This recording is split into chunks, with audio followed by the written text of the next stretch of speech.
اور میں آپ لوگوں کو ایک نسخہ بتاتا ہوں. آج کل عورتیں بہت پریشان ہیں اور مرد بھی بہت پریشان ہیں. کائیں میں پریشان ہے بتاؤں؟ دھندا نہیں چلتا،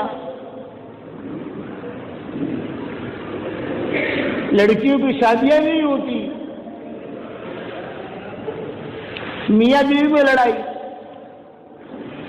بھائی بھائی میں لڑائی، پارٹنر میں لڑائی، پریشان ہے. بچی کی عمر 30 سال کی ہوگی، 35 سال کی ہوگی، مولوی صاحب رشتے آتے ہیں، دیکھنے آتا ہے، دیکھ کے چلا جاتا ہے.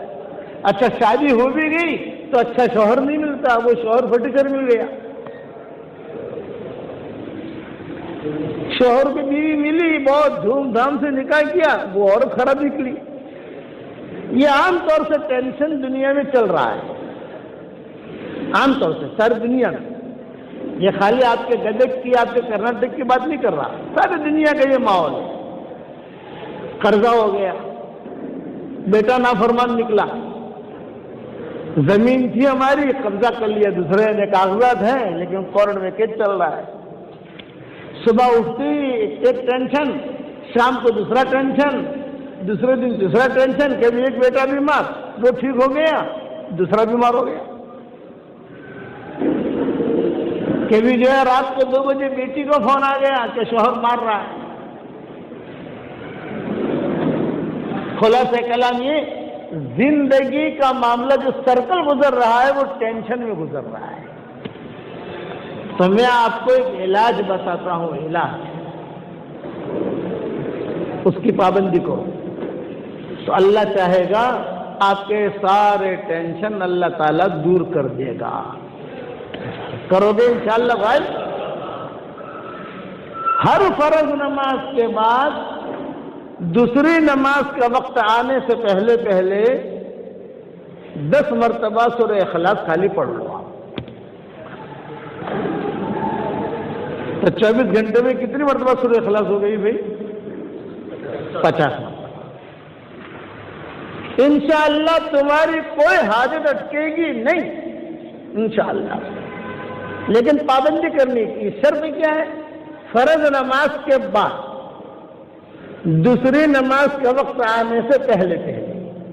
فجر کے بعد فوراً نہیں پڑھ سکتے، مشغول یہ ہے وہ مسجد جماعت میں بیٹھنا ہے، دھندے جانا ہے. لیکن ظہر کا وقت آنے سے پہلے 10 مرتبہ پڑھ لو. عصر بعد فوراً نہیں پڑھ سکتے تو غروب سے پہلے پڑھ لو. مغرب بعد فوراً نہیں پڑھ سکتے، عشاء سے پہلے پڑھ لو. یہ علماء کا تجربہ ہے کہ آدمی فرض نماز کے بعد، یعنی نماز کی پابندی ضروری ہے، بغیر نماز کی پابندی کے خالی 33 مرتبہ سورہ اخلاص پڑھو گے تو نماز کی پابندی ضروری ہے. سمجھ گئے؟ آپ دیکھو کہ کہو کہ کوئی فقیر آیا تھا جنت میں، کیا دے گیا. 10 دن کے بعد ہی فرشتہ نوٹیں لے کر آ جائیں گے تمہارے پاس انشاءاللہ. لیکن نوٹوں کے لیے مت کرنا اللہ کو راضی کرنے کے لیے. تو اللہ جس کو دینا ہوگا اللہ دے گا، جس کو نہیں دینا ہوگا اللہ نہیں دے گا، وہ تو مقدر کی چیز ہے. آپ سمجھے کہ نہیں؟ لیکن یہ آدمی سکون اور چین سے رہے گا دنیا میں بھی، مرنے کے بعد بھی. یہ تو علماء کی باتیں ہیں. اور حدیث شریف میں کیا ہے؟ اب حدیث بتاتا ہوں. اگلی بات حدیث کہ جو آدمی ہر فرض نماز کے بعد دوسری نماز کے وقت آنے سے پہلے 10 مرتبہ سورہ اخلاص پڑھ لے تو حدیث شریف میں آتا ہے حشر کے میدان میں اسے کہا جائے گا یہ جنت کے 8 دروازے ہیں، جون سے دروازے چاہے داخل ہو جا سیدھا جنت میں. کتنی بڑی فضیلت کی چیز ہے. تو دنیا بھی بن گئی، آخرت بھی بن گئی. بس آپ جو ہے بس 10 مرتبہ سورہ اخلاص پکڑ لو، روزانہ 50 مرتبہ ہو گیا. اب اگر اللہ توفیق دے 100 مرتبہ پڑھ لو، اللہ توفیق دے 200 مرتبہ پڑھ لو. جتنا گڑ ڈالو گے اتنا مٹھائی ہوگا، اور اس میں کوئی نقصان کی چیز نہیں ہے، نفع ہی نفع ہے. جب میری اس بات پر عمل کرو گے تو جب انتقال کا وقت آپ کا آئے گا تو میں یاد آؤں گا آپ کو کہ ارے کس نے مولوی نے کیا بات بتائی تھی. ہماری تو دنیا بھی بن گئی اور آخرت بھی بن گئی. کرو گے انشاءاللہ. لیکن نماز کی پابندی ضروری ہے، ضروری ہے، ضروری ہے. ماؤں بہنوں سے بھی کہتا ہوں، ہاں ایام ہے نماز نہیں پڑھ سکتی، معذوری ہے، تو نماز بھی معاف، سورہ اخلاص بھی معاف. بھئی ایام میں جب اللہ نے نماز بھی معاف کر دی تو سورہ اخلاص بھی معاف، اس کی قضا کرنے کی ضرورت نہیں ہے. لیکن ثواب ملے گا کیونکہ نیت ہے. ایک کام تو یہ کرنا ہے، کرو گے انشاءاللہ. دوسرا کام یہ کرنا ہے کہ جتنا ہو سکے اٹھتے بیٹھتے صرف زبان سے اتنا جملہ نکالو، اے اللہ مجھے معاف کر دے، اے اللہ مجھے معاف کر دے، اے اللہ مجھے معاف کر دے، اے اللہ مجھے معاف کر دے. میں عربی کے جملے نہیں کہتا، میں اردو والی بات کرتا ہوں تاکہ آدمی کو آسانی سے پڑھ سکے. اے اللہ مجھے معاف کر دے، اے اللہ مجھے معاف کر دے، اے اللہ مجھے معاف کر دے. یہ تو ہر عورت، ہر بچی، ہر بڑا، ہر چھوٹا کر سکتا ہے. اس سے بھی پریشانیاں دور ہوں گی. یہ تو حدیث شریف میں وعدہ ہے کہ جو استغفار کی کثرت کرے گا ایسی جگہ سے اللہ اسے روزی دے گا کہ اس کا وہم و گمان بھی نہیں ہوگا. وعدہ ہے، وعدہ. تو دو باتیں ہوگی. پہلی بات کیا ہوئی بھائی؟ کتنی مرتبہ؟ 10 مرتبہ دوسری نماز کے وقت آنے سے پہلے. اور دوسری بات کیا ہوئی؟ استغفار. اے اللہ معاف کر دے. اتنا کہنا ہے، کچھ نہیں کہنا. روٹی بنا رہی ہو، اے اللہ معاف کر دے، اے اللہ معاف کر دے، اے اللہ معاف کر دے. دیکھو پھر گدک والوں کو اللہ کتنا مال دیتا ہے، دیکھنا. اتنا مال لے گا، اتنا مال لے گا کہ رکھنے کی جگہ نہیں ہوگی. آپ ہم سے فتویٰ لینے آؤ گے، مولوی صاحب اللہ نے بہت پیسہ دیا، اب بتاؤ میں ہم کہاں رکھیں یہ پیسہ؟ مٹی میں بھی ہاتھ ڈالو گے تو اللہ سونا نکالے گا. تیسری بات، یہ 3 باتیں خیر آپ کو 3 سبق دے رہا ہوں آج، مختصر شارٹ. تیسری بات، درود شریف بہت پڑھو. اٹھتے بیٹھتے اللہم صلی علی محمد، اللہم صلی علی محمد، بس اللہم صلی علی محمد. لمبا درود پڑھنے کی ضرورت نہیں ہے. آدمی کو لمبا درود پڑھتا ہے تو تھوڑا تھک بھی جاتا ہے. اللہم صلی علی محمد، اللہم صلی علی محمد، اللہم. یہ 3 باتیں ہوگی. چوتھی بات، روزانہ کلمہ بہت پڑھا کرو، لا الہ الا اللہ، لا الہ الا اللہ، لا الہ الا اللہ. جب بھی فرصت ملے آپ کو، کوئی ضروری نہیں ہے. اچھا، کھانا پکاتے یہ 4 باتیں ذہن میں رکھنا. 10 مرتبہ سورہ اخلاص ہر فرض نماز کے بعد.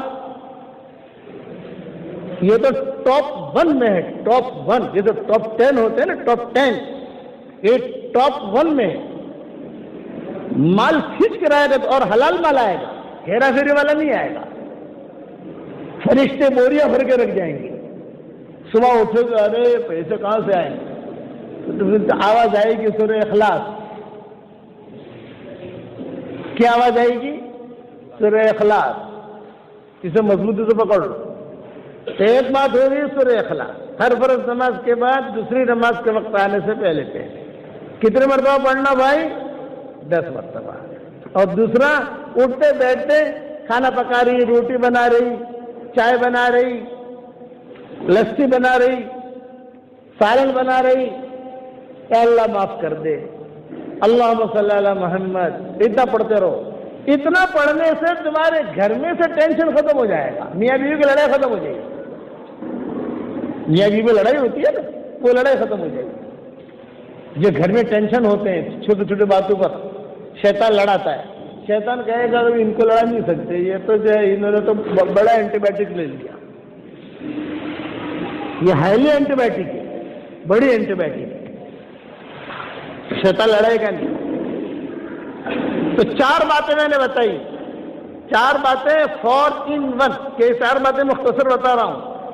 10 مرتبہ سورہ اخلاص پڑھنے کی عادت ڈالو ہر فرض نماز کے بعد.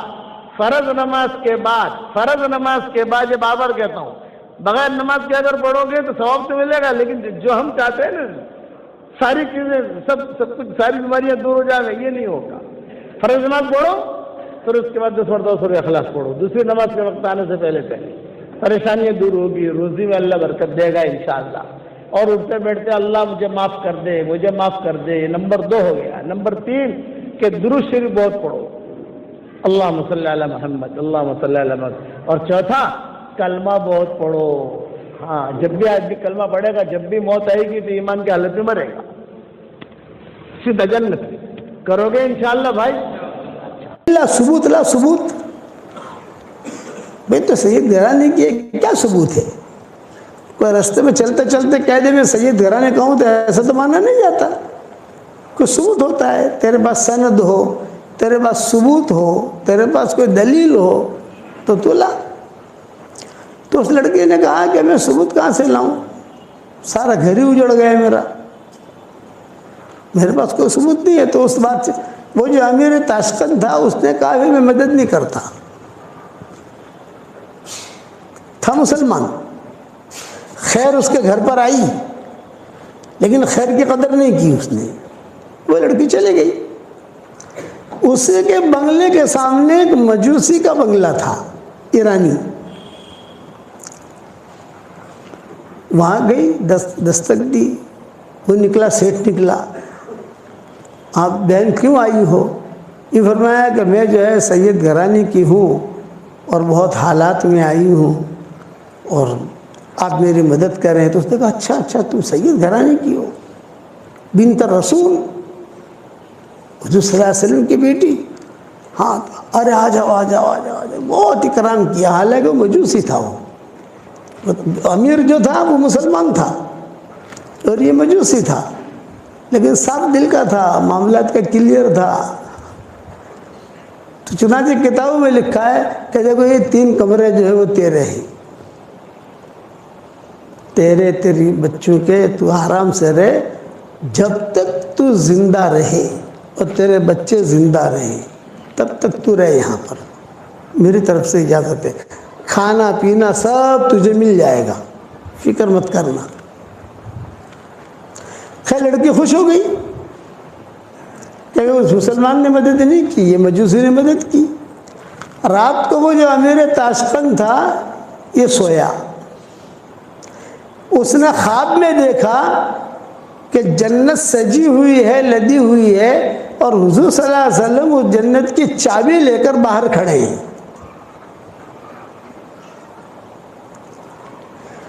تو یہ امیر تاشقند جو مسلمان تھے گئے، کہا السلام علیکم یا رسول اللہ۔ آپ نے کہا وعلیکم السلام۔ تو یہ چابی کس کی ہے جنت کی؟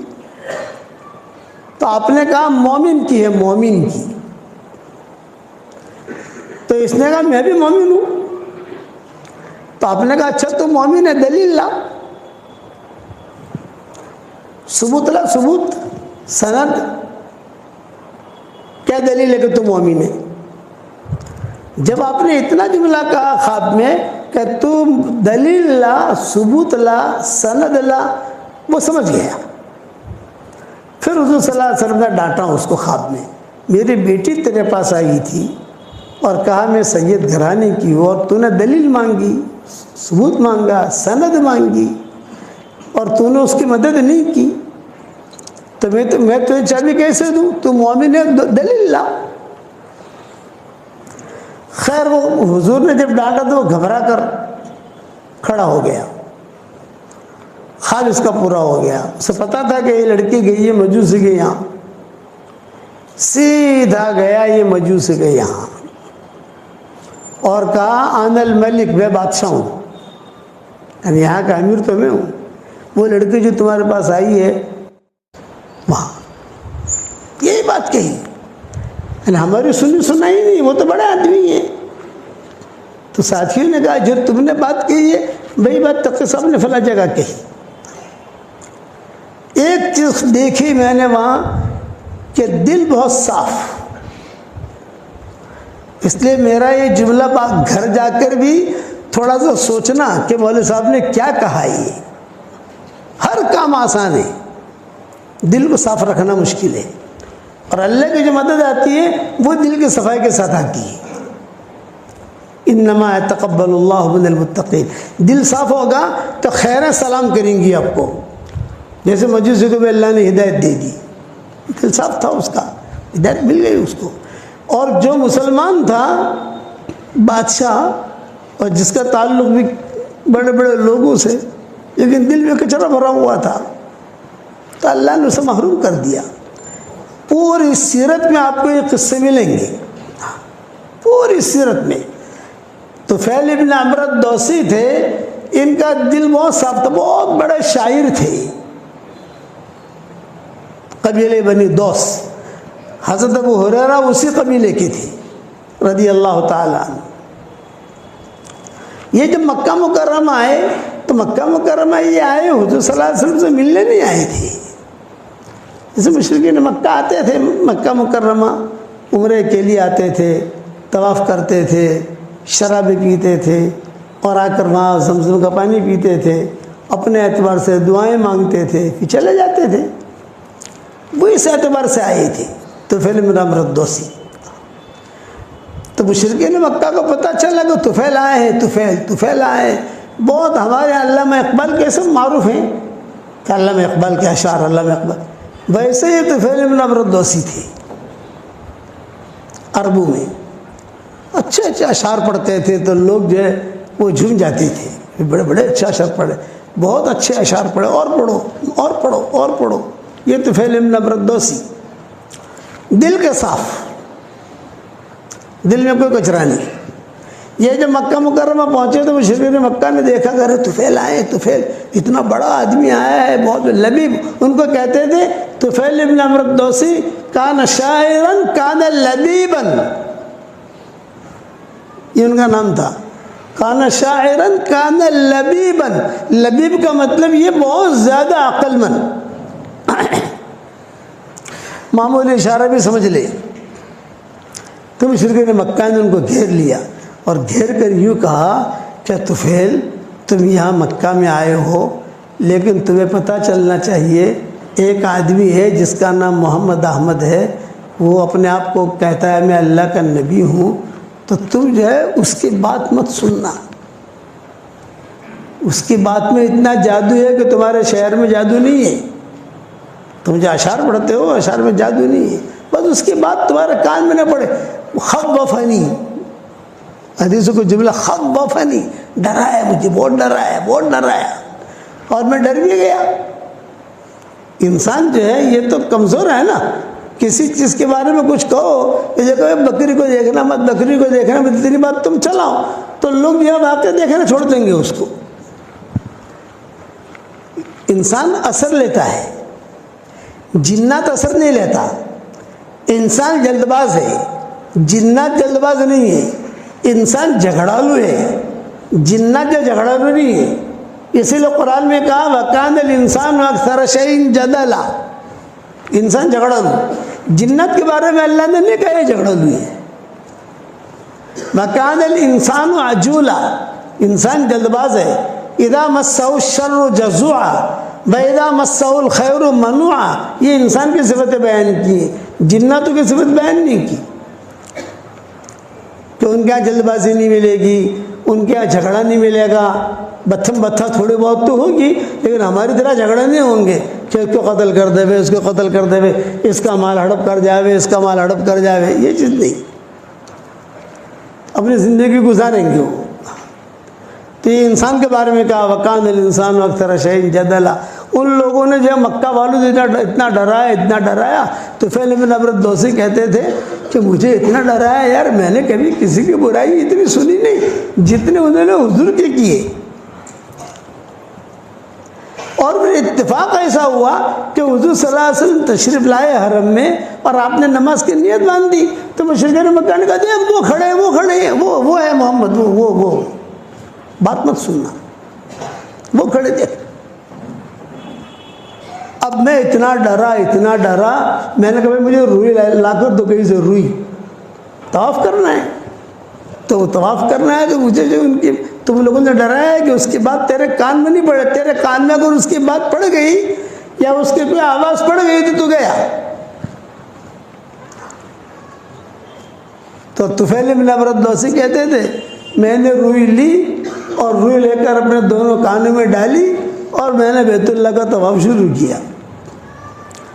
خدا کا کرنا، بیت اللہ کا طواف شروع کیا تو حضور صلی اللہ علیہ وسلم جہاں نماز پڑھتے تھے وہاں قریب جب پہنچتا تو زور سے ہوا آتی اور وہ ہوا دونوں روئی نکلتی تھی.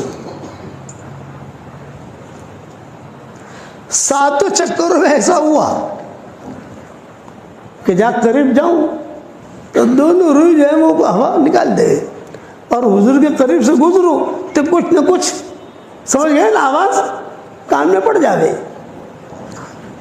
اور بھاگ کر جا کر روئی لوں، پھر سے ٹھوسوں یہ کروں، لیکن جہاں حضور کے قریب جاؤں تیز ہوا آوے اور ہوا جو ہے وہ ہوا آ کر فوراً روئی نکل جائے.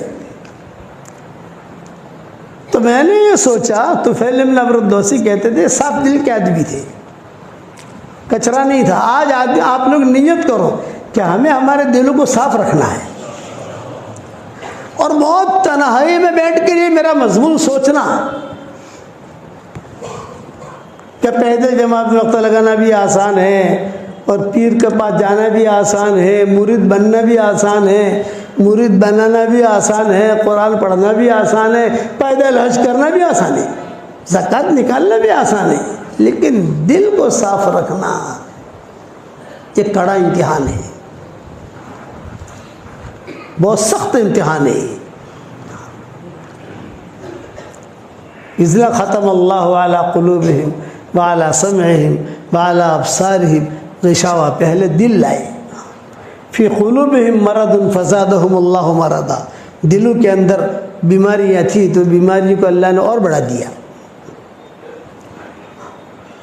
تو طفیل بن عمرو الدوسی کہتے تھے میں نے جب طواف پورا کر لیا تو میرے دل میں یہ بات آئی کہ یار طفیل تو بہت بڑا شاعر ہے، لبیب ہے، سمجھدار ہے، ذرا محمد سے بات تو کرو. بیٹھ گئے حضور کے پاس اور حضور صلی اللہ علیہ وسلم سے کہا کہ آپ کون ہیں، کیا چاہتے ہیں، آپ کے گھر والے، آپ کے سب رشتہ دار یہ سارے کے سارے آپ کی مخالفت کرتے ہیں. آپ نے فرمایا میں کچھ نہیں چاہتا. حضور صلی اللہ علیہ وسلم نے قرآن کی آیتیں پڑھنی شروع کی. قرآن تو قرآن ہے، قرآن ایسا کلام ہے کہ جس کا دل صاف ہوگا تو ڈائریکٹ دل پر اثر کرے گا اور جس کے دل میں کچرا ہوگا وہ اس کا دل اثر کرے گا ہی نہیں. قرآن کا کوئی اثر نہیں ہوگا اس پر.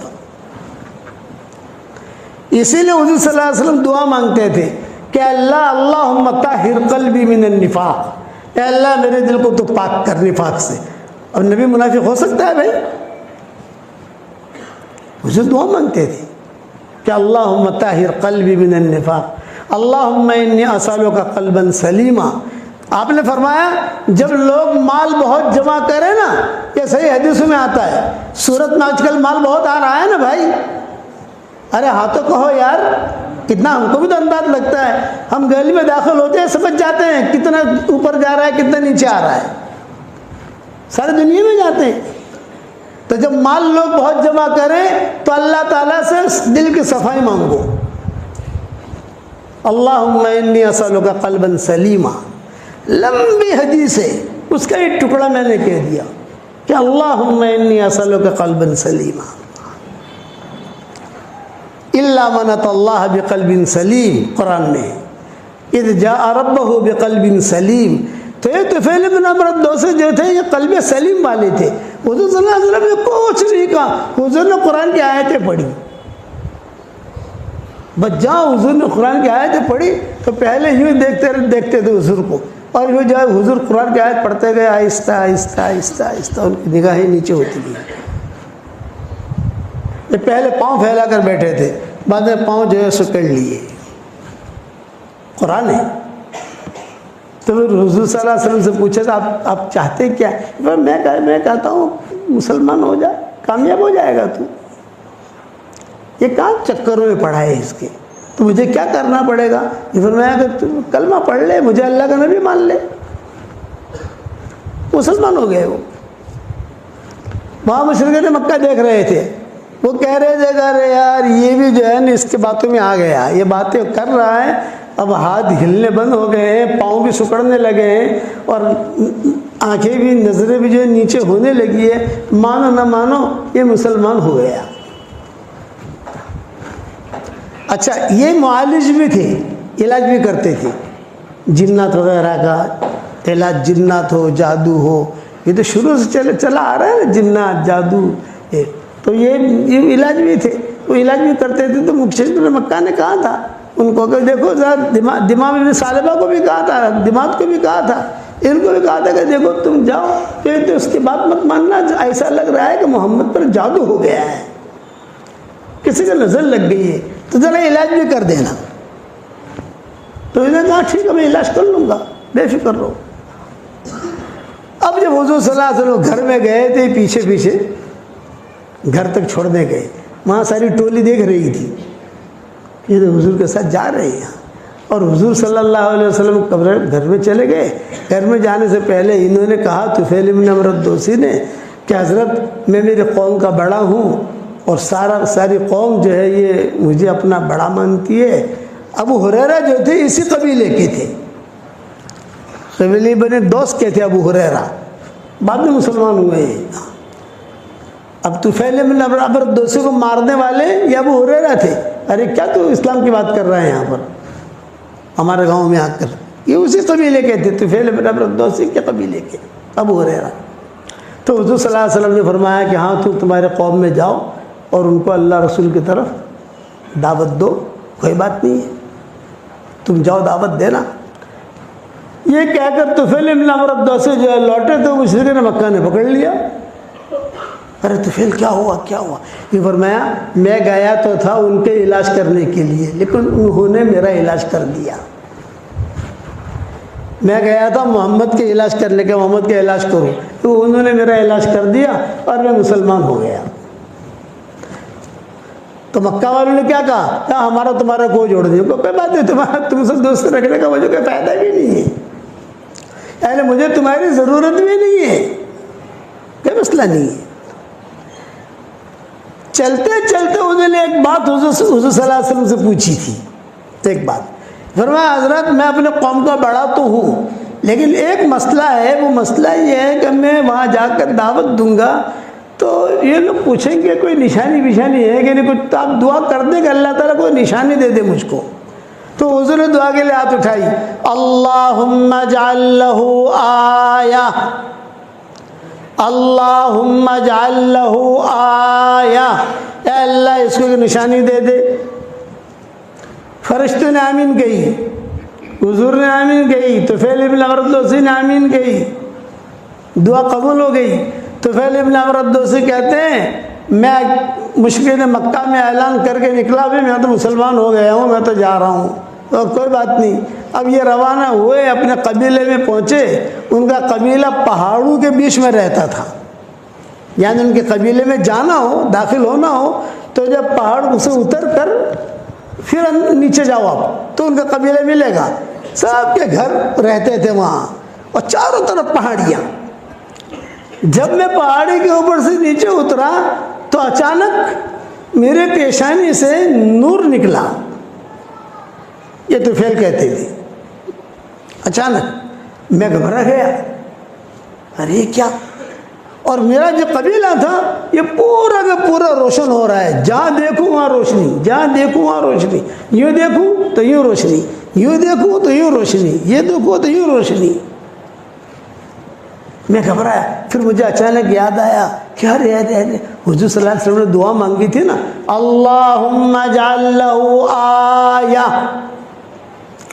اللہ ایک نشانی دینا ہے اس کو، یہ نشانی ہے۔ تو میں نے اللہ سے کہا اللہم فی غیر وجہن، یہ حدیث کے جملے، اللہم فی غیر وجہن، کیا مطلب؟ اے اللہ یہ نشانی ہے، یہ تو میں نے حضور صلی اللہ علیہ وسلم سے کہی تھی، وہی دعا قبول ہوئے، لیکن اللہ پاک یہاں سے میرا یہ نور ہٹا دے، اس لیے کہ اس روشنی کو لے کر، اس نور کو لے کے میں جاؤں گا تو میری قوم کہے گی تو نے اپنا دھرم چھوڑا تھا، تیرا چہرہ بھی بگڑ گیا۔ باتیں کرنے کے لیے